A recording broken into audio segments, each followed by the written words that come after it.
네, 안녕하세요. 네, 신호건사입니다. 자, 이제 5번 수입신고 수리후 확인부터 보도록 하겠습니다. 얘는 이제 그 사후죠. 그래서 수입신고가 수리가 되게 되면은 외국 물품은 내국 물품이 됩니다. 그래서 이거에 대해서 이제 수리 후에 어떠한 절차가 있는지라는 것이죠. 그래서 대표적인 게 바로 뭐냐면은 우리가 관세법에서 배웠을 겁니다. 보세구역 반입 명령이라는 거. 그래서 요게 있는 겁니다. 자, 보겠습니다. 의무 불이행 등에 대한 관리라고. 자, 110조라고 되어 있죠. 자, 보세고 반입명령은 우리 관세법에서 봤어요. 그죠? 물품에 대해서 이제 수출 신고가 수리가 되거나 수입 신고 수리가 된 후 이 물품이 이제 뭐 세관장의 의무 이행이나 원산지 표시가 허위로 되어 있거나 그런 경우에는 이제 물품을 보호소에 반입한 다음에 이제 그 보호소갑 등을 한 다음에 물품을 뺄 수가 있는 것이죠. 자, 이겁니다. 자, 관세청 세관장은 이걸 이제 반입명령인이라고 해요. 그러니까 법에 있는 내용이 좀 세부적으로 있을 뿐입니다. 자, 수입신고 수리품이 이건 왜냐면은 수입통화사무처라는 곳이니까 수입만 있는 거야. 이제 나중에 수출통화사무처라는 곳에서는 수출이 있겠죠. 자, 수입신고 수리품이 다음 어느 하나에 해당하는 경우에는 보호세고요 반입할 것을 명할 수가 있습니다. 하지만 세시라고 했죠. 보는 수입신고 수리 받은 후 3개월이 지난 경과 같거나 관계 행정기관장의 시정 조치가 된 경우는 그러지 아니하다라고 되어 있습니다. 첫 번째, 세관장의 의무 이행 요구를 이행하지 아니한 경우 원산지 표시가 미표시 또는 수입신고 수리 당시와 다르게 표시보다 부적정, 오인 표시가 된 경우, 그 다음에 그 물품이 상표권, 저작권 등을 침해한 경우, 그죠? 이런 경우에는 이제 보호세고의 반입을 명하는 거죠.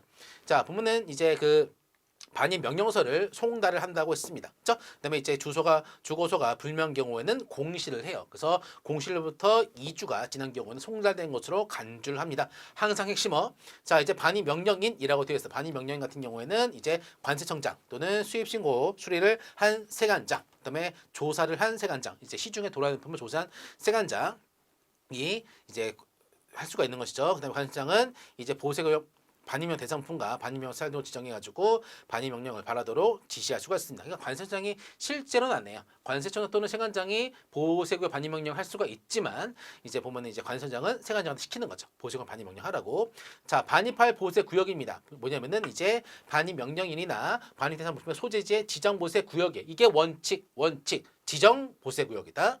다음에 해당 세관 관할 내에 그게 없는 경우에는 뭐다? 특허 보세구역이 될 수가 있다. 1순위 어디? 지정 보세구역. 2순위 어디? 특허 보세구역. 그다음에 해당 세관 관할 내에 보세구역이 없는 경우 이럴 수는 없겠죠. 없는 경우에는 뭐다? 인접한 세관 관할 보세구역에 반입하게 할 수가 있습니다. 자, 반입 기한입니다. 보면 이제 그 반입 명령인은 뭐다? 기한은 지정할 수가 있어요. 그다음에 반입 기한 내에 곤란하다고 인정하는 경우는 연장 신청도 가능하고요. 그다음에 필요한 경우에는 타당한 경우는 연장 신청이 가능한 승인이 가능합니다. 자, 반입 명령 수령인에 대한 의무, 즉 명령을 받은 자죠. 자, 보면은 이제 중요한 게 이거죠. 명령을 받은 자는 그 사람이 잘못한 거야. 뭐다? 모든 비용들을 그 사람이 다 부담을 합니다. 됐고, 그다음에 시정조치, 시정조치가 된 경우에는 그 증명 서류를 제출하면 되겠죠. 그렇죠? 이미 시정했으면은 보수 반입할 필요가 없으니까. 자, 반입 명령 대상 부분의 확인입니다. 자, 보면은 이제 반입 명령인이 관할 구역 내로 반입 명령을 합니다. 자, 그러면은 이제 물품이 거기로 반입이 되겠죠. 그러면은 뭐 한다? 물품에 대해서 검사 등을 실시를 합니다.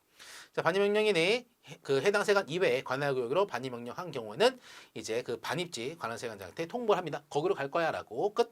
3번 반입 명령 사실을 통보하는 물품 반입지 관할 세관장은 이제 반입 명령 사실을 통보하고 반입한 즉시 반입 물품에 대해서 검사를 하고 반입 명령인한테 알려줍니다. 이 물품 들어왔다고. 자, 반입 명령일이 신고 수리 세관장이 아닌 경우로서 해당 세관 관할 구역으로 반입 명령한 경우도 역시 똑같다. 통보를 해준다. 자, 반입 명령 대상품의 조치 등. 자, 이제 반입 명령 수령인은 다음 각호의 어느 하나에 해당하는 조치를 합니다. 뭐 한다? 보호수 작업 신청한 다음에 원산지 표시나 품질 등에 대한 표시를 정정을 한다. 그다음에 뭐 한다? 반송하거나 고칠 수가 없다. 그러면 반송하거나 또 물류병이 되는 경우는 폐기를 합니다. 모든 비용은 누가 든다? 반입 명령 수령인이 부담하는 거예요. 그렇죠?